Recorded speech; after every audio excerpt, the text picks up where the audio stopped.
Hello everyone. So in this video, I'm going to, or rather, just as in the Keyscape video, I'm going to attempt to reach a better understanding and flesh out a certain Bankai. This Bankai being that of Souya Azashiro, the 8th Kenpachi. This video was a request and also my first ever request by my 5th subscriber that goes by the username Leviathan. So being my first request, I felt obliged to concur. So here's the video. You wanted it, and here it is. So I hope that you enjoy it. And just as always, or as per the previous video, I'm going to be leaving timestamps in the comment section so you can skip to the part that you find most interesting. So I want to preface this discussion by providing a background on what I am basing this analysis video of Souya Azashiro's Bankai on. So this character and the story that relates to him appear in the Bleach light novel named Spirits Are Forever With You. Not written by Kubo, but by a writer called Ryoga Narita. The book has 2 parts with a total of 780 pages. I'm mentioning this because I do not have access to the complete light novels and could only get my hand on the abridged version, or in other words, the summaries. This is important because I'll be making a lot of educated guesses. Because while I was reading, certain aspects did not seem all that clear or understandable, so I suspect that the summaries may have left out details, which should not be a surprise at all, as they are summaries after all. So I debated whether I should summarize his backstory or not, but I thought it's important, so let's get it done quickly. So long ago in the Soul Society, there used to be a struggle of power among the various noble clans or families. The Azashiro clan was one of the noble families. They rose up the ranks and gained prominence by honing their swordsmanship and Kido skills. However, as time went on, they relied only on their money and wealth to maintain their position. They found no reason in engaging in combat with hollows and possibly risking their life in the process. The entire clan felt that way, including Souya Azashiro, with one exception. The exception being Souya Azashiro's sister. She held pride in the history of the Azashiro clan. She wanted to join the Godei 13 and practice on improving her combat skills. Anyway, the other noble families conspired and laid accusations of false crimes on the Azashiro clan, which resulted in a judgment that sentenced the Azashiro clan to be executed. They were to be executed in the execution pit that we've seen in the first arc of Bleach, near which Ganju and Yumichika had their fight. The sister requested that, should they survive, that they'd let them live on. The nobles agreed. The Azashiro clan members, not being proficient in combat, all died with the exception of Souya and his sister. She protected him. She fought bravely in the struggle, and in the struggle with the final and last remaining hollow, she released Soren Sokatsui, blasting the hollow and herself in the process, leaving Souya with only these final words. She asked him to become a strong Shinigami. Souya cried and cried. The nobles did not keep their promise and released another hollow, and that moment marked the instance which he activated his Bankai. He had his Bankai activated constantly from then on to centuries after. He not only became a strong Shinigami, but took the title of the strongest Shinigami, this title of Kenpachi, by killing the then current Kenpachi Kuruyashiki, the 7th Kenpachi. So just as in the Keyscape video, we'll be looking for and comparing his Bankai to others that we know more about. So his Bankai seems to be similar to that of Byakuya. Now you might think, Byakuya? How? Why? The reason I say his Bankai is similar to that of Byakuya is because of 2 things. Number 1 is that his Bankai, or his sword or Zanpakuto, is not seen. And when asked by Central 46 where his sword was, he replied saying that he was already showing it to them. Similar to how when Byakuya activates his Bankai, both the blade and hilt, the entire sword disappears to form Senbon Zakura, it appears that so is the case with Azashiro's Bankai. And the second reason is because during his final clash with Zaraki Kenpachi, when he asked Urozakura, which is the name of his Zanpakuto spirit, to revert to Shikai, the blade reappears and condenses the reishi of everything he has been fused with. It's also similar to Shunsui's Bankai, in that the Zanpakuto spirit is present alongside him at his Bankai state. As a matter of fact, she is there and always there. However, only he can see her. In case you did not read the material, she has like a trollish personality and is always laughing. Now the final thing about his Bankai is that I do not understand, or actually I do understand, but don't know why it's relevant. And that is the fact that it was stated that his Zanpakuto's inner world is merged with the outside world. In case you did not know, the Zanpakutos have inner worlds, but we only really saw that of Ichigo's Zanpakuto. You can meditate with your Zanpakuto to access the inner world and communicate with the Zanpakuto spirit. But anyway, what I suspect, and this is my theory, this is my speculation, is that he can only fuse with the surrounding if his Zanpakuto's inner world has merged with that region of space, or the surrounding that he intends to fuse with. Because at one point in the story, Urozakuro mentions that her world almost reached the Picaro Arancars. I'm going to be mentioning names that maybe you're not familiar with, so I can't just summarize the whole story here. If you are curious about who the Picaro are, maybe I can make a video about them, or you can go read the translations. And then they go on to talk about how him fusing with sentient beings and so on, which we'll discuss later on. You remember the tension tie that allows the Shinigami to manifest the Zanpakuto spirit by stabbing the tension tie with the Zanpakuto that Kisuke made? Well, when he made it the first time, Urozakuro manifested and spoke with Kisuke and Yoroichi. That may be because the Zanpakuto's inner world is fused with the outside world, so when the tension tie was made, Urozakuro's inner world fused with the tension tie, thus having a similar effect to stabbing the tension tie with the Zanpakuto. His Bankai is not so much a question of what it does as much as it is a question of what does it grant him the ability to do. Now, what do I mean by that? So a Bankai can turn into something, and then the user can use that something, for example, Soifon's Bankai and Ikaku's Bankai and many others.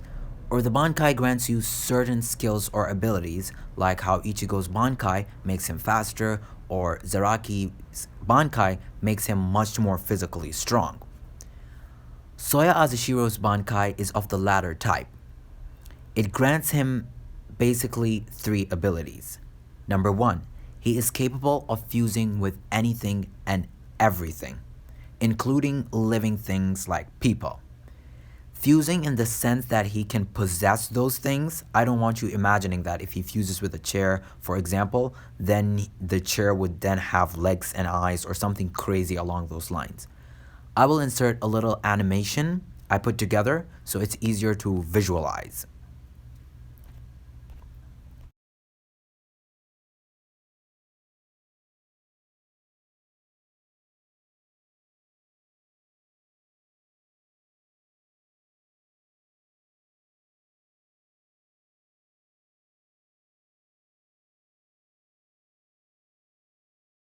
Number 2, he can control the things that he has fused with, make them move and physically alter them.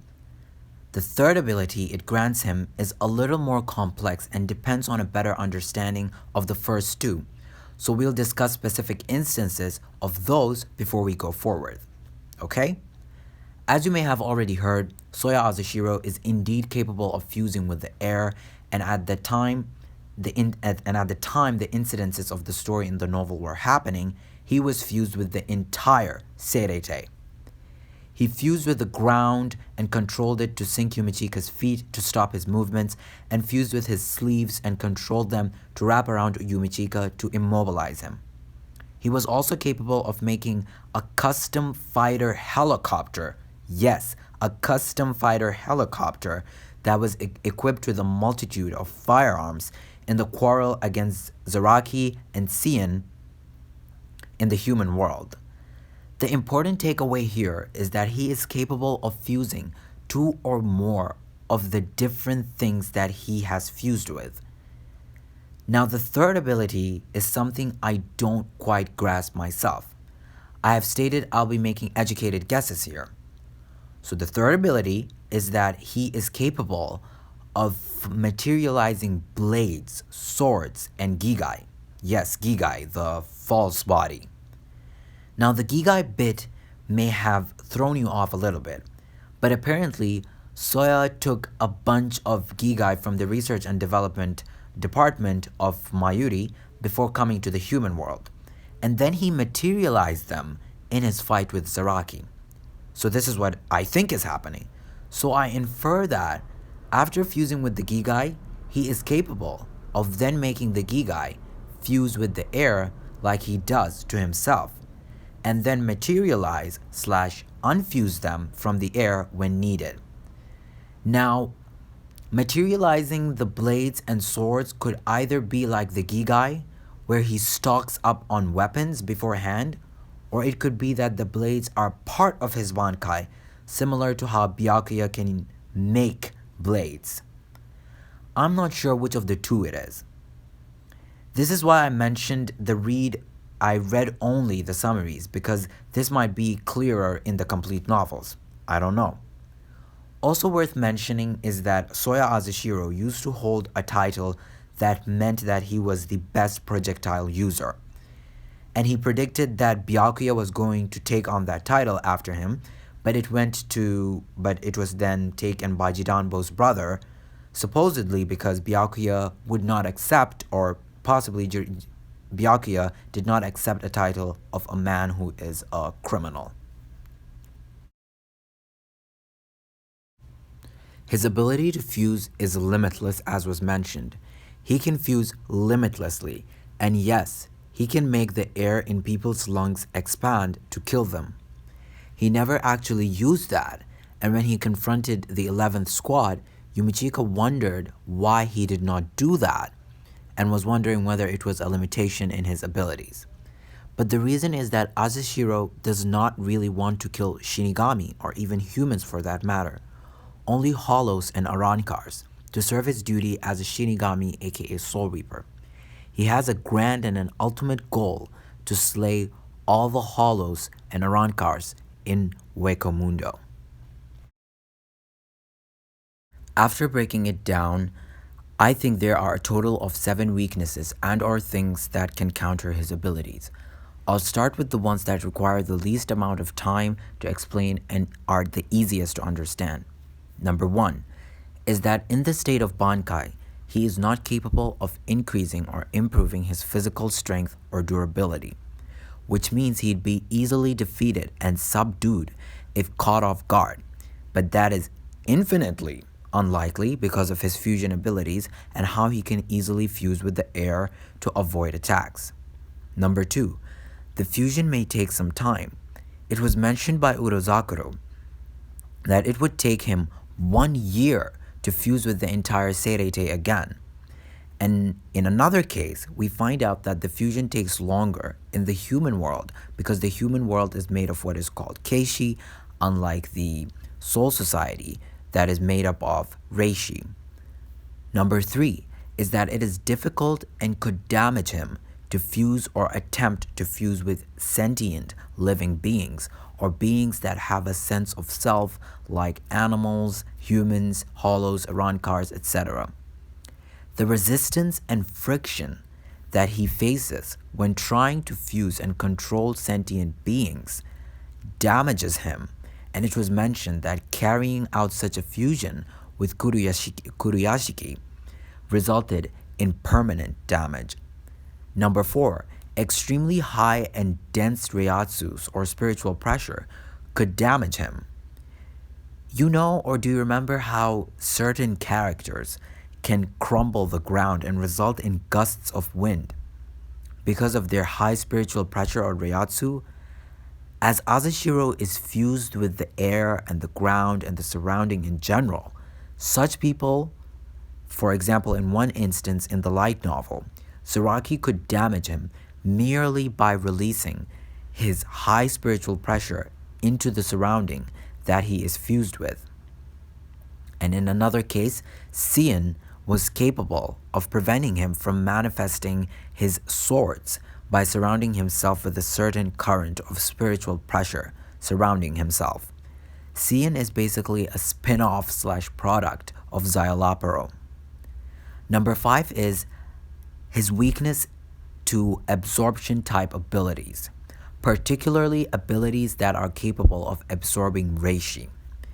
Reishi is basically the spirit particles that make up everything, like souls in the soul society itself, the buildings, the ground, everything.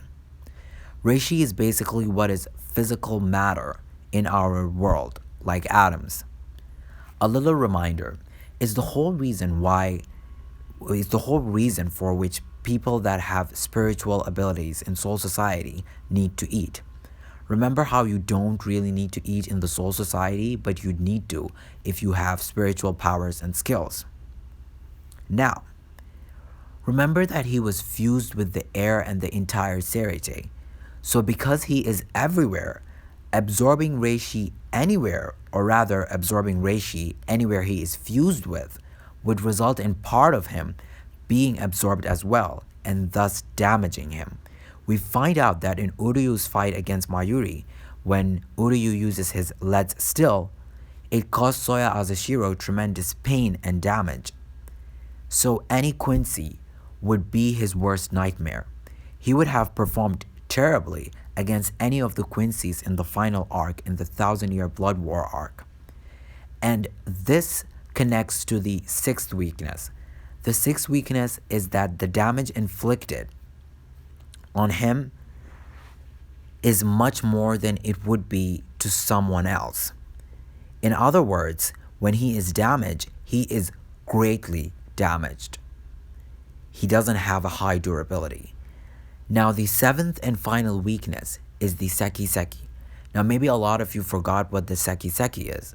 The Seki Seki is a mineral, or in the Soul Society, that makes up the wall of the Serete and the prison in which Rukia was kept in. What is special about the Seki Seki? You might ask. The Seki Seki is basically blocks spiritual energy.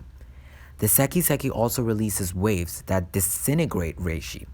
This is why Rukia became weak by spending time in the prison, because it zapped her spiritual energy.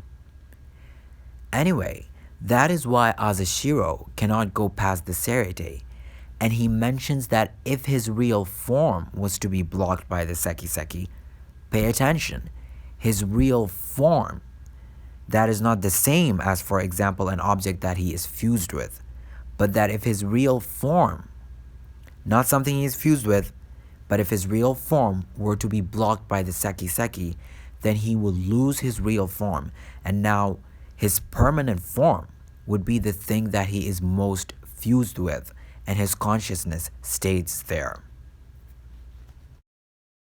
So all in all, I think that his Bankai is pretty powerful. However, with enough preparation, I think it can be countered. And another thing that I think is worth mentioning is that even if you have a counter, you need to be really quick about it, because in the light novel, he was actually capable of taking Uryu's Quincy Cross away from him. And in another instance, he admits that he could have lost to Kuruyashiki, the seventh Kenpachi, had Kuruyashiki released his Bankai earlier on during the fight, because Kuruyashiki's Bankai summons a jaw and fangs that has fangs on the ground that then absorbs everything, but does not distinguish between friends and foe. And he was even banned from using his Bankai within the Serite. However, Azashiro does admit that their fight did not occur in the Serite, it happened in the Rakongai, so he could have still used it. So Kuruyashiki probably did not want to kill his friends and the people that were around there, his squad members. And another thing I forgot to mention is that after Kuruyashiki fuses with sentient beings, or with humans and people, he is then capable of manifesting swords inside of them, and thus slashing them from the inside. And that is what he did with Kuruyashiki, the seventh Kenpachi. So all in all, let me know what you guys think. Like, comment, subscribe, and I'll see you guys in another video. Bye!